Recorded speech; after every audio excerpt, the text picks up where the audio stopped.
नमस्कार दोस्तों, आप देख रहे हैं पत्रिका संवाद और मैं आपके साथ डॉक्टर यशपाल यादव। आज का हमारा जो विषय है वो छत्तीसगढ़ में उभरे स्कूलों में विवाद को लेकर है। छत्तीसगढ़ सरकार के द्वारा एक आदेश जारी किया गया है कि स्कूलों में अब से प्रार्थना सभा से लेकर दोपहर के लंच से और शाम की छुट्टी तक अलग अलग समय में मंत्रोच्चार के द्वारा प्रार्थनाएं की जाएंगी। तो उस पर विवाद उभर कर सामने आ रहा है। कुछ लोग उसका विरोध कर रहे हैं तो कुछ लोग उसके पक्ष में भी बात कर रहे हैं। दोस्तों, ऐसा माना जा रहा है कि छत्तीसगढ़ को प्रयोगशाला बनाया गया है और पूरे बीजेपी शासित प्रदेशों में अब यह बारी बारी करके लागू किया जाना है। प्रत्येक सरकार इसको लागू करेगी, ऐसा कहा जा रहा है। सरकार ने अभी तक ऐसा कुछ नहीं बोला, ऐसे कोई स्टेटमेंट नहीं आई है, लेकिन लोग इस तरह की बातें कर रहे हैं। तो सरकारी आदेश क्या है, अनिवार्य मंत्रोच्चार जो आदेश दिया गया है सरकार का, आज हम उस पर बात करेंगे। मीडिया रिपोर्ट्स पर बात करेंगे कि मीडिया क्या कहती है इस मामले में, और राजनीतिक रूप से घमासान कि कुछ पार्टियां इसके पक्ष में नजर आती है, कुछ पार्टियां इसके विपक्ष में नजर आती है, इस पर भी बात करेंगे। और कानूनी आपत्तियां क्या क्या हो सकती है, यह फैसला करना कोर्ट का काम है, हमारा नहीं। पर जो लोग कह रहे हैं कि कानूनी आपत्ति भी है, यानी कि असंवैधानिक भी कुछ लोगों ने बोला है, उसका भी आज हम विश्लेषण करेंगे। तो आइए दोस्तों, समझते हैं बारी बारी है क्या। अब देखिए क्या जारी हुआ है और क्या स्कूलों को करना है। देखते हैं कि सबसे पहले जब बच्चे सुबह आएंगे, सुबह का सत्र होगा, स्कूल की शुरुआत होगी, उस समय बच्चों को राष्ट्रीय गान, सुबह की असेंबली में, सुबह की प्रार्थना सभा में राष्ट्रीय गान गाना आवश्यक है, राष्ट्रीय गीत गाना आवश्यक है जिसको हम वंदे मातरम भी कहते हैं, दीप मंत्र ये बोलना आवश्यक कर दिया गया है सरकारी आदेश के द्वारा, सरस्वती वंदना और गुरु मंत्र, और उसके बाद महापुरुषों की प्रेरक जीवनियां को बताना टीचर्स के द्वारा आवश्यक कर दिया गया है। ये सारी की सारी चीज सुबह के लिए है। जब सुबह प्रार्थना सभा होती है तो उस समय राष्ट्रीय गान करेंगे, राष्ट्रीय गीत करेंगे, दीप मंत्र, सरस्वती मंत्र, गुरु मंत्र, और उसके बाद किसी भारतीय महापुरुष की जीवनी की व्याख्या करेंगे। ये टीचर्स करेंगे जीवनी की व्याख्या, ये बच्चों द्वारा ऐसी कराई जानी है। ये एक्टिविटी अवश्य होगी, ये सारी की सारी। उसके बाद फिर हम दोपहर की बात करते हैं कि दोपहर में जब लंच ब्रेक होता है, चाहे वो 11 बजे हो, 11:30 बजे हो, जब भी लंच ब्रेक होता है, उस लंच ब्रेक का भी प्रावधान सरकार के द्वारा किया गया, सरकारी आदेश के द्वारा किया गया। ये कहा गया है कि सामूहिक भजनों का मधुर गायन किया जाएगा, और साथ में ये भोजन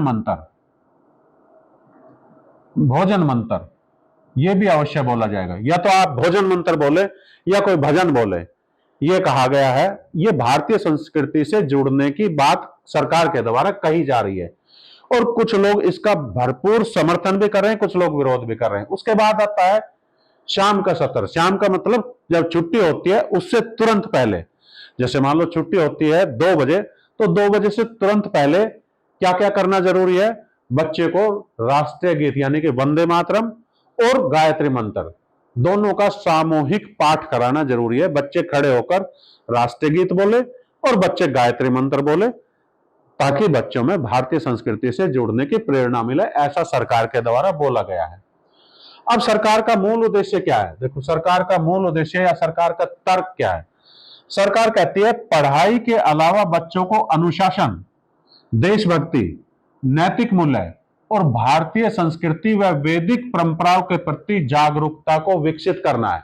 ऐसा सरकार ने कहा है कि पढ़ाई के साथ साथ बच्चों में अनुशासन, देशभक्ति की भावना, नैतिक मूल्य से बच्चों को ओतप्रोत करना, भारतीय संस्कृति की जानकारी देना, और अपने जो वैदिक परंपराएं हैं उनके बारे में बच्चों को जागरूक करना, ऐसा कहा गया है सरकार के द्वारा। तो सरकार का पक्ष ये है। अब देखो आगे क्या है, इस बारे में क्या कहती है, इसका विश्लेषण भी करेंगे कि मीडिया रिपोर्ट ने इस बारे में क्या बोला है। देखो, हम जो पक्ष में है मीडिया रिपोर्ट उस पर बात करेंगे, विपक्ष में है उस पर बात करेंगे। तो कुछ मीडिया, जो नामी मीडिया संस्थान है, हम उनकी बात कर लेते हैं। तो डेक्कन क्रॉनिकल और द हिंदू, ये मीडिया संस्थान नामी संस्थान है, इनकी बातें ज्यादा प्रभाव डालती हैं। तो इन्होंने कहा है कि प्रशासनिक नियमों का विवरण, इन्होंने कुछ ज्यादा बातें कही नहीं, इन्होंने बताया कि सरकार ने ऐसा ऐसे कहा है, ऐसा ऐसे करना चाहिए। इस रिपोर्ट में स्कूलों का टाइम टेबल, अनिवार्य मंत्रों की सूची, शिक्षा विभाग के सख्त क्रियान्वयन तंत्र की जानकारी दी गई है। दंडात्मक कार्यवाही की चेतावनी, जिला शिक्षा अधिकारियों को औचक निरीक्षण करने तथा नियमों की अवहेलना करने वाले प्रिंसिपल व मैनेजमेंट के खिलाफ कड़ी कार्रवाई के निर्देश दे दिए गए हैं। यह तो कहा है डेक्कन क्रॉनिकल और द हिंदू के द्वारा। अब इसके विरोध में भी कुछ लोग बोल रहे हैं, इन्होंने विरोध में नहीं बोला, विरोध में बोल रहे हैं। तो मकतूब और द वायर, ये जो दो मीडिया संस्थान है, ये कह रहे हैं कि संवैधानिक मर्यादाओं पर चोट पहुंचाई है, संवैधानिक मर्यादाओं पर चोट। इस रिपोर्ट में धर्मनिरपेक्ष देश में खास धार्मिक एजेंडे, वैदिक मंत्रोच्चार को सरकारी स्कूलों में अनिवार्य किए जाने को असंवैधानिक करार दिया है। दोस्तों, मैं एक बात और बता दूं कि केवल ये सरकारी स्कूलों में लागू नहीं किया गया है, ये प्राइवेट स्कूलों में भी उसी तरह से लागू होगा जिस तरह से सरकारी स्कूलों में लागू किया गया है। तो इसलिए ये सरकारी की बात नहीं, तो सरकारी संस्थानों में, हालांकि रिपोर्ट में यह कहा गया है द वायर में कि सरकारी संस्थानों में ऐसा लागू करना संविधान के खिलाफ है। प्राइवेट में चाहे आप चाहे तो, मैनेजमेंट चाहे तो कर सकता है, लेकिन सरकार अपने स्कूलों में नहीं कर सकती, ऐसा कहा गया है, यह संविधान के खिलाफ बताया गया है।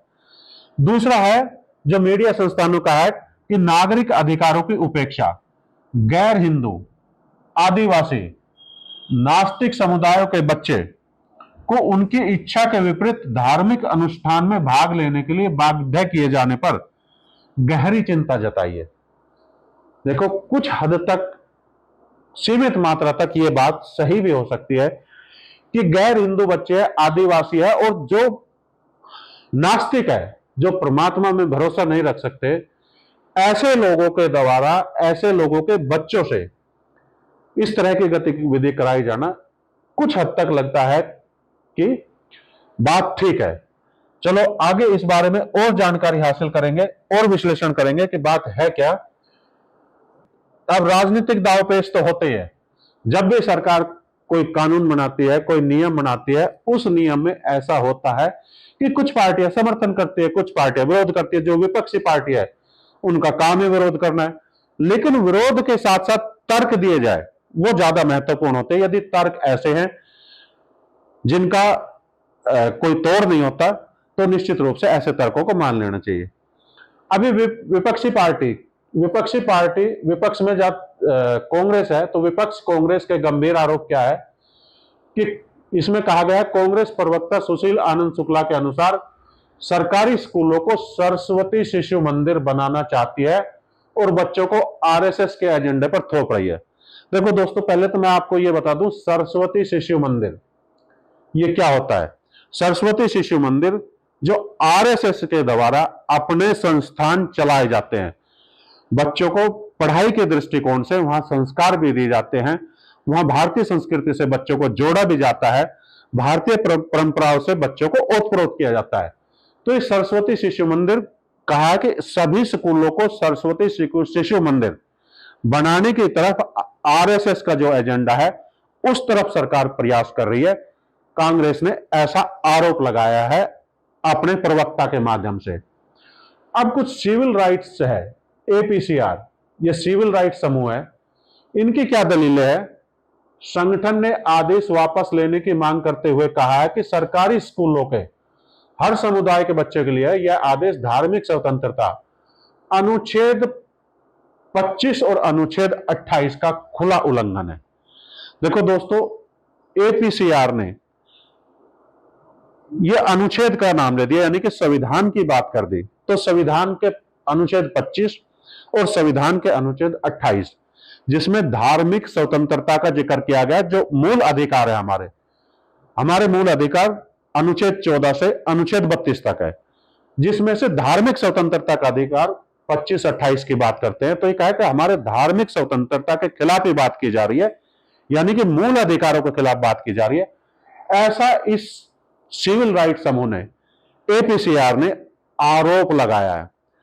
अब यह आरोप कितना सच है कितना झूठ है, ये हमारी न्यायपालिका तय करेगी, संविधान के खिलाफ जाता है या नहीं जाता है, ये न्यायपालिका को तय करना है। लेकिन इन्होंने इस तरह के आरोप लगाए। अब जो है, जो सरकार है, सत्तारूढ़ दल है, यानी कि भारतीय जनता पार्टी है, उन्होंने क्या कहा है, भाजपा के प्रवक्ता अमित चिन्मानी ने दलील दी है कि इस कदम से नई पीढ़ी को भारतीय परंपराओं, नैतिक मूल्यों और अपनी मूल संस्कृति से बेहतर ढंग से समझने का अवसर मिलेगा।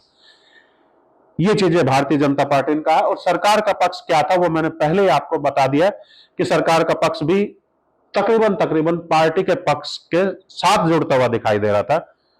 तो ये चीजें हैं।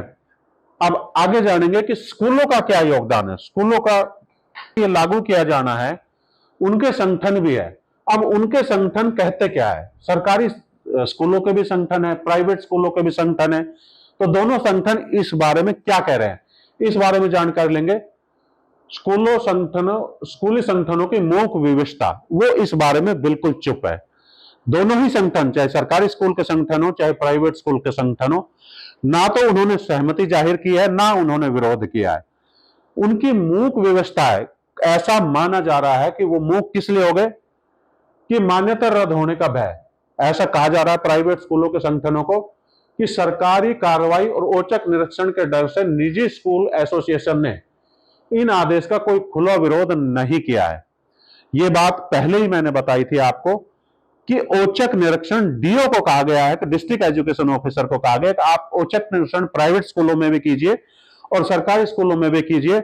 जहां भी प्रिंसिपलों के द्वारा इस आदेश का उल्लंघन हो रहा है तो उस प्रिंसिपल के विरुद्ध और उस मैनेजमेंट के खिलाफ कार्रवाई कीजिए और सख्त कार्रवाई होनी चाहिए। ऐसा सरकार के द्वारा आदेश पारित किया गया। तो इस आदेश के चलते कोई भी प्राइवेट स्कूलों के संगठन कोई मुंह खोलने के लिए तैयार नहीं है। पुरानी तलखी, स्कूलों का आरटीई रिम्बर्समेंट भुगतान को लेकर सरकार से पहले ही विवाद चल रहा है, इसलिए इस नए सांस्कृतिक विवाद से सीधे टकराव को मोल नहीं ले सकते। अब देखो, आरटीई के द्वारा जो गरीब बच्चे पढ़ाए जाते हैं, सरकार उनका पैसा प्राइवेट स्कूलों को देती है। उस पैसे को सरकार ने दिया नहीं है, तो उस मामले में एसोसिएशन का, प्राइवेट स्कूल एसोसिएशन का और सरकार के बीच विवाद पहले ही बहुत जोरों पर है। तो ऐसे मामले में कोई प्राइवेट स्कूल एसोसिएशन नया विवाद नहीं खड़ा करना चाहती और सरकारी स्कूल तो इसको एज इट इज मान ही रहे हैं। अब देखो, ये सांस्कृतिक विरासत के संरक्षण बनाम धर्मनिरपेक्षता संवैधानिक स्वतंत्रता के बीच स्वतंत्र संतुलन बनाने की चर्चा जारी रहेगी। दोस्तों, अब देखने वाली बात यह है कि इस बात को लेकर क्या फैसला आना है न्यायपालिका की, क्योंकि इस तरह की बातें निश्चित रूप से न्यायपालिका तक पहुंचती है और न्यायपालिका का इस मामले में क्या रुख होता है। देखने वाली बात यह है कि सरकार के पक्ष में फैसला आता है या सरकार के विपक्ष में फैसला आता है। धन्यवाद।